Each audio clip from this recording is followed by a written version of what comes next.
Welcome, my friends. I'm so glad you're here. Tonight, I invite you to step into a world of stories. Stories about a young woman who has captured hearts for thousands of years. This is The Many Faces of Cinderella, a journey through time and culture. If you are here to unwind, I hope these tales help you relax. And if you drift off to sleep along the way, no worries. I would be very happy if that happens. You can always return and continue where you left off. Before we begin, I want to share a small note. These stories come from many cultures around the world, and each Cinderella has her own name, her own language, her own history. I will do my best to honor them, and I apologize in advance if I mispronounce any names or places along the way. So when you hear the name Cinderella, what comes to mind? Perhaps a sparkling gown, the pumpkin carriage, a magical fairy godmother, a glass slipper lost at midnight. But that story, as beautiful as it is only one thread in a vast tapestry. Cinderella's tale has been told and retold in countless ways across many cultures and centuries. So tonight, we'll journey through time and space, from ancient Egypt to China, from Italy to Germany and beyond. We'll meet many Cinderellas, each with her own story, her own challenges, her own magic. By the end, I hope you'll see just how universal and enduring this tale truly is. On a personal note, Cinderella has a special place in my heart, as she was my grandmother's favorite. I dedicate this video to her. I know she would have loved every version of her beloved Cinderella.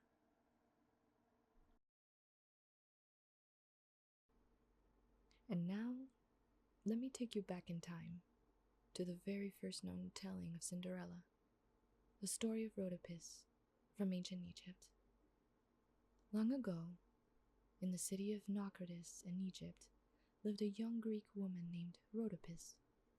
Taken from her homeland and sold into slavery, she served quietly in her master's household.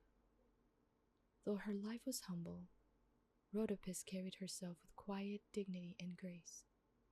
One day, while Rhodopis bathed in the river, her maid set her delicate sandal on the sunlit bank to dry. Out of nowhere, an eagle swept down from the sky, seized the sandal in its talons, and flew off into the distance. The bird flew across Egypt to the city of Memphis, where the pharaoh sat in judgment before his court. To the astonishment of all, the eagle dropped the sandal directly into the pharaoh's lap. He marveled at its fine shape and the strange way it had come to him. Interpreting the event as a divine sign, the pharaoh sent messengers throughout the land to find the woman whose foot fit the sandal. After a long search, they found Rhodopis in Naucratis and brought her before the pharaoh. When she placed her foot inside the sandal, it fit perfectly.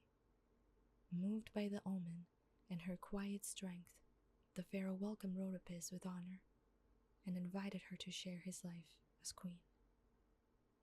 Rhodopis is a story of quiet strength. Though far from home and living in hardship, she remains graceful and true to herself. Her rise to queenship isn't through magic or beauty alone, but through a moment of divine recognition, an eagle's flight, a sandal, and a destiny that finds her. It reminds us that even in silence, dignity can shine, and that true worth doesn't need to be proven. It simply waits to be seen.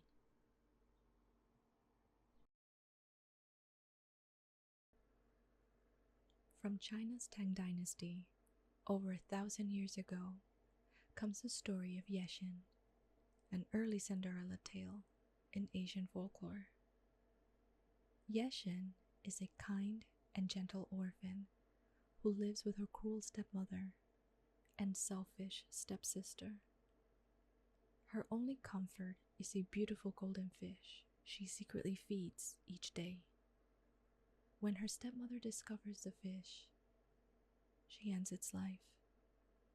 But Ye-Shen learns from an old man that the fish's bones hold magical powers. She keeps them hidden, and they grant her wishes when she needs them most. When the spring festival arrives, Ye-Shen longs to attend, but her stepmother forbids it. She prays to the fish bones, and they provide her with a gown of shimmering blue-green silk and golden slippers. At the festival, everyone admires her beauty, but when her stepmother and stepsister draw near, she flees, leaving behind one slipper. The slipper eventually makes its way to the king. Captivated by its delicate design, he declares that he will marry the woman who fits it. When Ye-Shen tries it on, it fits perfectly. She meets the king, who sees her goodness, and together they begin a life as king and queen. The story of Ye-Shen is one of resilience and hidden strength. Unlike later European versions, it emphasizes a connection with nature and the power of quiet faith. The golden fish, both companion and protector, symbolizes how kindness to even the smallest creature can bring unexpected blessings.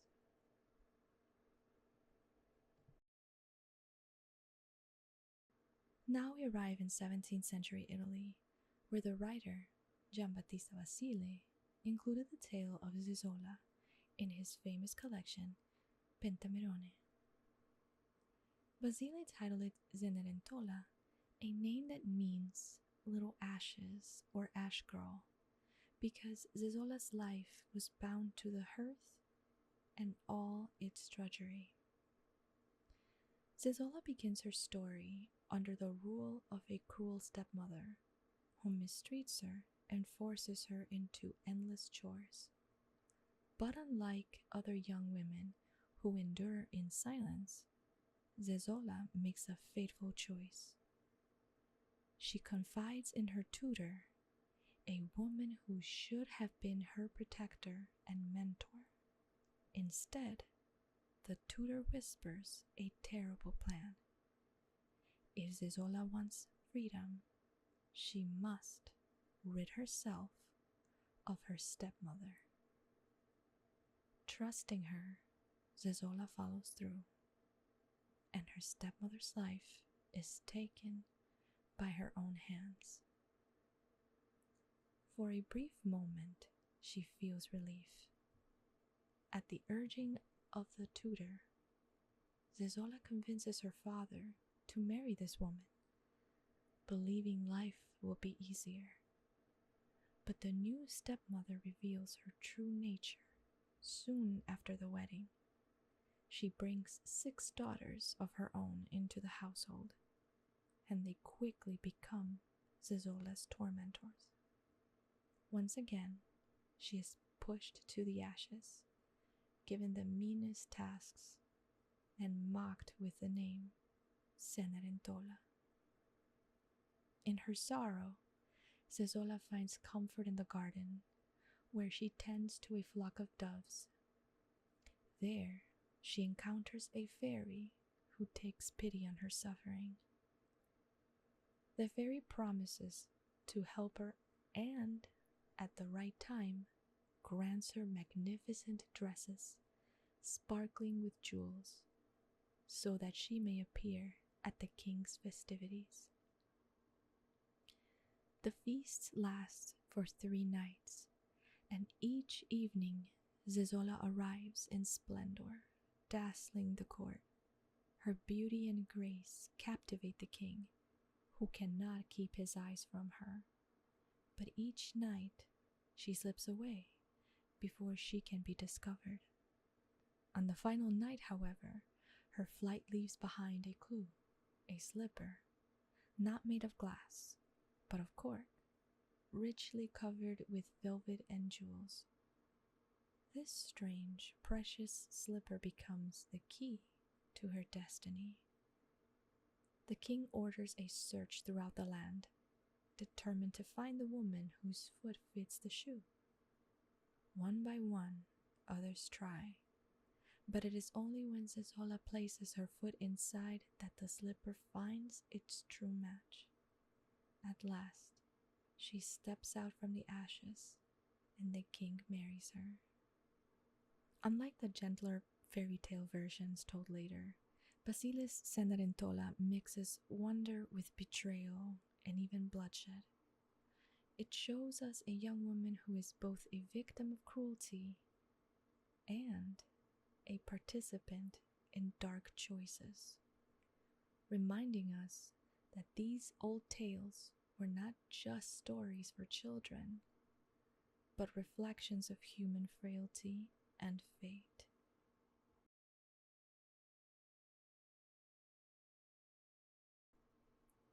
Next, we find ourselves in 17th century France with Charles Perrault's Cendrillon, the version that shaped much of the story we recognize today, Cinderella. In this telling, Cendrillon is the very picture of grace, gentle, kind, and endlessly patient, even as her stepmother treats her harshly, and her stepsisters, proud and vain, ridicule her for her humble appearance. She bears everything with quiet dignity, which only makes her beauty shine more brightly. When the king proclaims that all maidens are invited to a royal ball so that the prince may choose a bride, Cendrillon longs to attend. But her stepmother refuses and forces her to help prepare her stepsisters instead, dressing them in fine gowns while leaving Cendrillon behind in ashes and rags. As Cendrillon weeps, her fairy godmother appears, and with a touch of her wand, the godmother transforms an ordinary pumpkin into a glittering golden carriage, 6 mice into horses, a rat into a coachman, and lizards into elegant footmen. At last she changes Cendrillon's worn dress into a gown of dazzling splendor, complete with glass slippers, so fine and delicate they could have been made of crystal. At the ball, Cendrillon captivates everyone. The prince cannot take his eyes from her and dances with her all evening. But she remembers her godmother's warning. The magic will vanish at midnight. As the clock begins to strike, she flees in haste, leaving behind one of her glass slippers on the palace steps. The prince, determined to find her, declares he will marry only the maiden whose foot fits the slipper. Every young woman in the kingdom tries it on, including Cendrillon's stepsisters, but it will not fit them. At last, Cendrillon asks if she may try. The slipper slides as though made for her alone. To the astonishment of all, she then produces the matching slipper from her pocket. Recognizing her as the mysterious lady from the ball, the prince marries her. But Perrault's story does not end with marriage alone. In a final act of compassion, Cendrillon forgives her stepsisters and instead of punishing them, helps them marry noblemen of the court.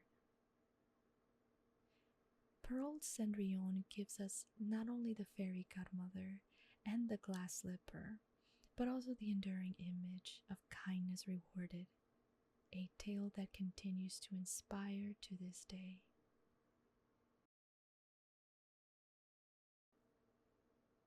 Among the dark forests and old villages of Germany, the Brothers Grimm collected the story of Aschenputtel.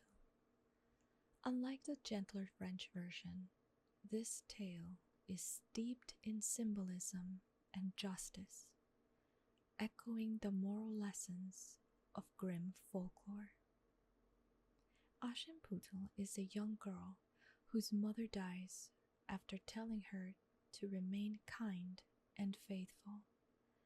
At her grave, a hazel tree grows, watered by Aschenputtel's tears.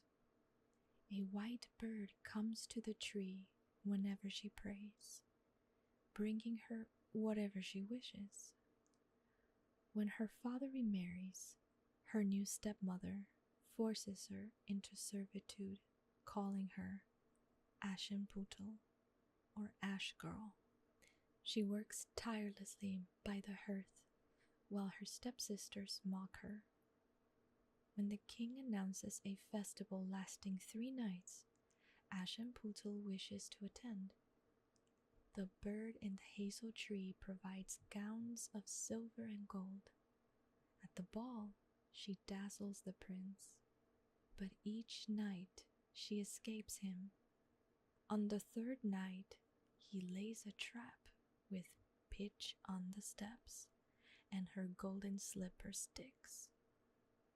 The prince declares he will marry the one the slipper fits. The stepsisters try desperately, even cutting their heels and toes to force the fit. But the truth is revealed when the birds sing warnings and blood is seen in their shoes. Finally, Aschenputtel tries on the slipper, and it fits perfectly. She marries the prince, and at the wedding, the birds peck out the stepsisters' eyes as punishment for their cruelty. This version highlights themes of justice and divine order. The hazel tree and birds symbolize faithfulness and truth, while the harsh punishment reflects the moral lessons of Grimm tales. Unlike gentler versions, it shows that cruelty cannot escape consequences.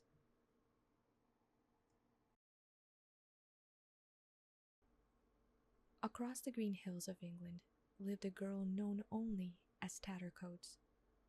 Her noble grandfather, once proud, had grown cold and bitter, and though she lived in his grand house, he ignored her completely. She wore only rags, and the servants mocked her, calling her Tattercoats. Her only friend was a kind gooseherd who played music on a pipe and tended his flock nearby. When the king announced a ball to celebrate the prince's coming of age, Tattercoats longed to go, but her grandfather refused, saying she was too ragged and shameful. Heartbroken, she wandered the fields with the gooseherd, who encouraged her to go anyway. Together, they walked towards the palace, his music enchanting everyone they passed. As they neared the gates, the prince, restless and unimpressed by the ball, spotted Tattercoats and was captivated by her spirit. He asked her to be his bride. At that moment, her rags transformed into robes of gold, and the geese became pages. The court was astonished, but the prince saw only her heart. Tattercoats is a tale of humility and quiet magic. There is no fairy godmother, no spell, only music, kindness, and a girl whose worth shines through neglect.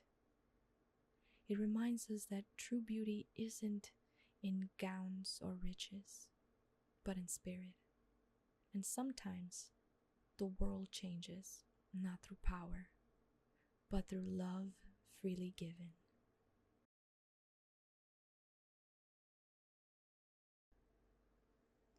In the snowy north lived a girl named Katie, known as Katie Woodencloak.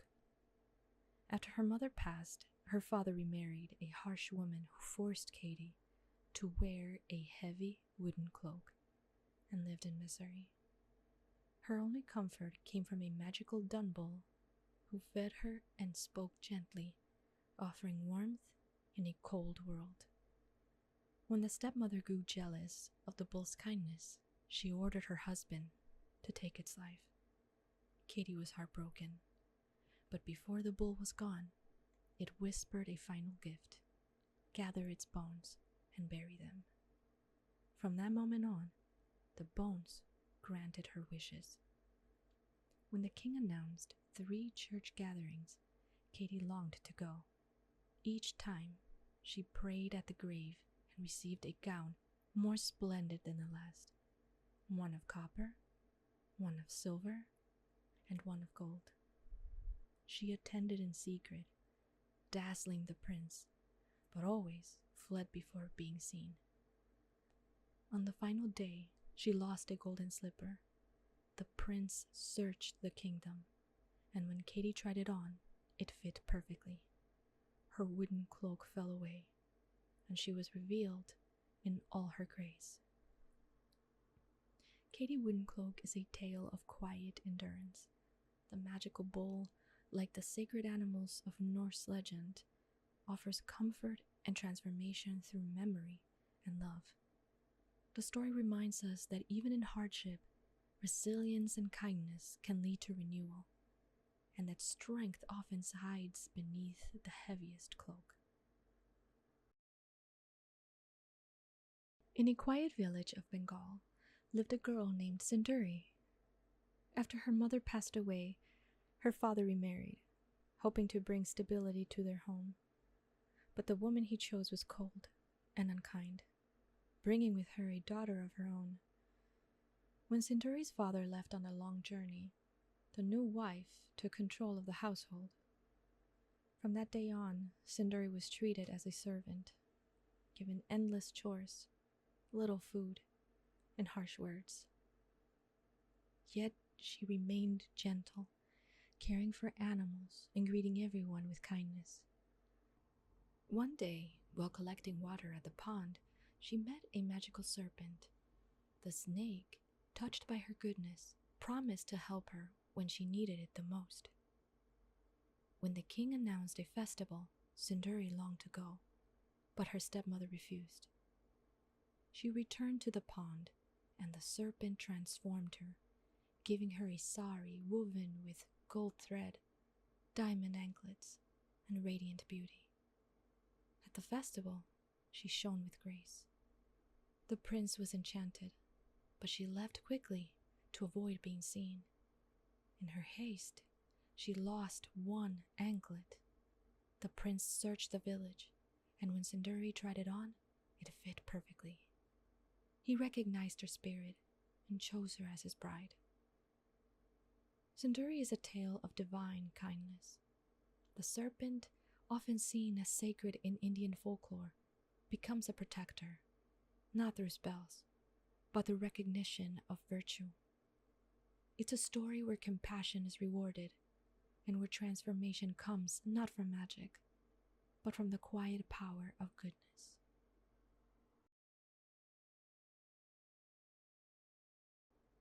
In the coastal villages of the Philippines, there's a beloved tale known as Mariang Alimango, Maria of the Crab.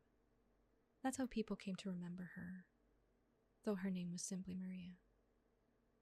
She was a kind-hearted girl, mistreated by her stepmother and stepsisters. Her days were filled with chores, and her meals were cold and late. Yet Maria never complained. Her only comfort came from a magical crab who appeared by the well, offering food and gentle words. Maria soon realized that the crab was no ordinary creature. It carried the spirit of her mother, quietly watching over her. One day, Maria's stepmother discovered the crab's visit and grew furious. She demanded that her husband take the creature's life. Maria was heartbroken. But the crab, sensing its time was near, left behind a final gift, its shell, glistening with quiet magic. Maria buried it, and from the earth grew a tree bearing golden fruit. When she picked one, she was transformed. Her dress shimmered, her jewelry sparkled, and she walked with quiet grace. At the celebration, the prince was captivated by her beauty and kindness, but Maria fled before her stepfamily could recognize her, leaving behind a slipper. The prince searched far and wide, and when Maria tried it on, it fit perfectly. She was revealed, and the sorrow she had carried was replaced by joy, respect, and the love she had always deserved. Mariang Alimango is a story of love, loss, and loyalty. The crab, a humble creature, becomes a symbol of maternal protection and sacrifice. It teaches that kindness, shown to others, even those overlooked, returns in unexpected ways. In this tale, magic grows from grief, and healing comes through gratitude.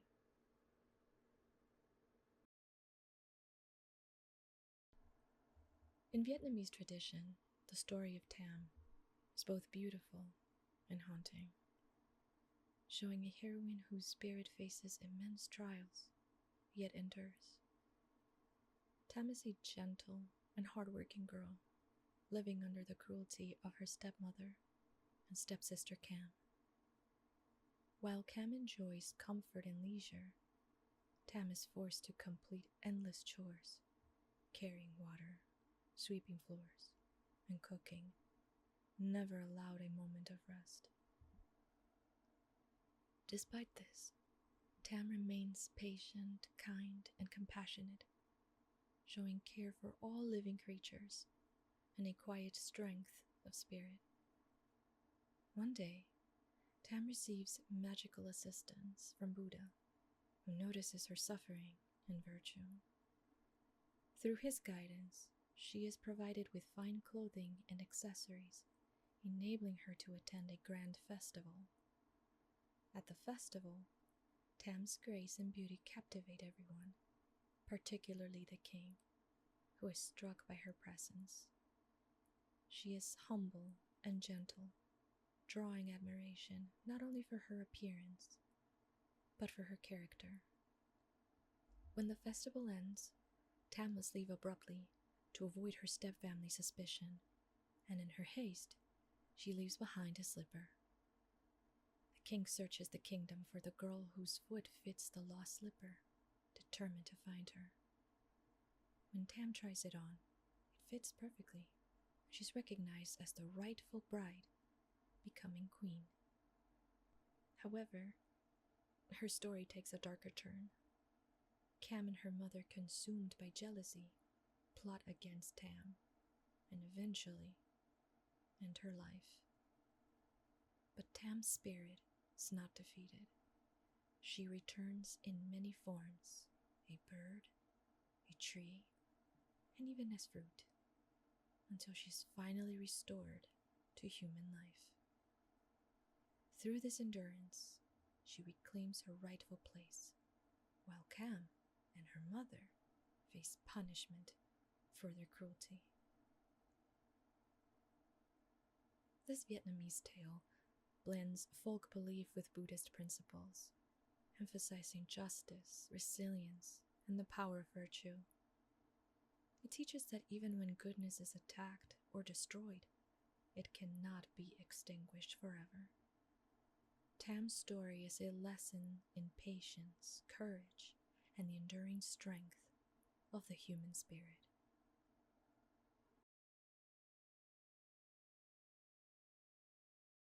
In a quiet Nigerian village bordered by forest and stream lived Chinye, a gentle and humble girl. After losing her parents, she was raised by her stepmother and stepsister, who treated her harshly. While they lived in comfort, they gave her barely any food and made her do all the chores. One dry season, the village ran out of water, and Chinye's stepmother sent her deep into the forest to fetch water from a distant stream. Though afraid, Chinye obeyed. Along the way, she met an old woman who warned her to be careful and kind. Chinye offered the woman food and listened to her wisdom. After filling her gourd with water, Chinye heard strange music and followed it to a glade where glowing gourds lay scattered. Remembering the old woman's advice, she chose only one small gourd and returned home. That night, when she opened the gourd, it burst with gold, jewels, and riches. Her stepmother, greedy and jealous, sent her own daughter to the forest to find more. But the girl ignored the old woman, grabbed many gourds, and returned proudly. When they opened them, the gourds exploded with snakes and fire, destroying their home. Chinye, now wealthy, used her fortune to help the village. She remained generous and wise, never letting greed cloud her heart. Chinye's story reminds us that kindness, humility, and listening to wisdom lead to true reward, while greed brings destruction. Rooted in African folklore, it's a tale of quiet courage and the power of good choices. Among the songs, fiestas, and strong family bonds of Mexico comes the story of Adelita, a Cinderella tale full of heart and heritage. Adelita is a kind and gentle young woman whose life changes when her father remarries. Her new stepmother, Doña Micaela, is cold and harsh, treating Adelita as a servant while favoring her own daughters. Despite this cruelty, Adelita remains compassionate and hardworking, her spirit unbroken. When a grand fiesta is announced, Doña Micaela forbids Adelita from attending. Yet her faithful nurse and confidant, Esperanza, helps her prepare. Adelita wears a beautiful dress and drapes over her shoulder her mother's cherished shawl, a treasured reminder of family and home. At the celebration, she captures the attention of Javier, a noble young man, drawn not only to her grace and kindness, but to the warmth that seems to radiate from her presence. When Adelita leaves the fiesta in haste, she accidentally drops her mother's shawl. Javier discovers it and uses it to search for the mysterious young woman. Unlike other Cinderella tales, there is no glass slipper. Instead, it is her shawl, her character, and her spirit that guide him. When he finally finds her, he recognizes her immediately, and the two are joyfully united. Adelita reflects the heart of Mexican tradition, where family, memory, and heritage shape identity. Instead of magical transformations, it is love, loyalty, and the help of Esperanza that guide Adelita towards happiness. This story reminds us that true recognition comes not from outward splendor, but from the strength of character and the bonds of love that cannot be hidden.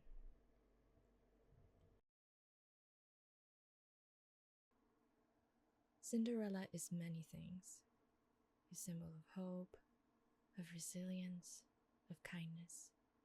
She has danced in palaces, fled through forests, and risen from ashes. Her helpers may be spirits, animals, or magic. The tokens of her journey: glass slippers, golden shoes, jeweled anklets. It changes with each telling, but always she moves from sorrow into light. Maybe that's why her story endures. Because deep down, we all believe in transformation and the chance to be seen, not for what we wear, but for who we are. Thank you for sharing this journey with me tonight. Before you go, I'd love to hear from you.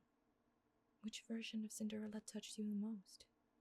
Do you know another version? Please share your thoughts in the comments.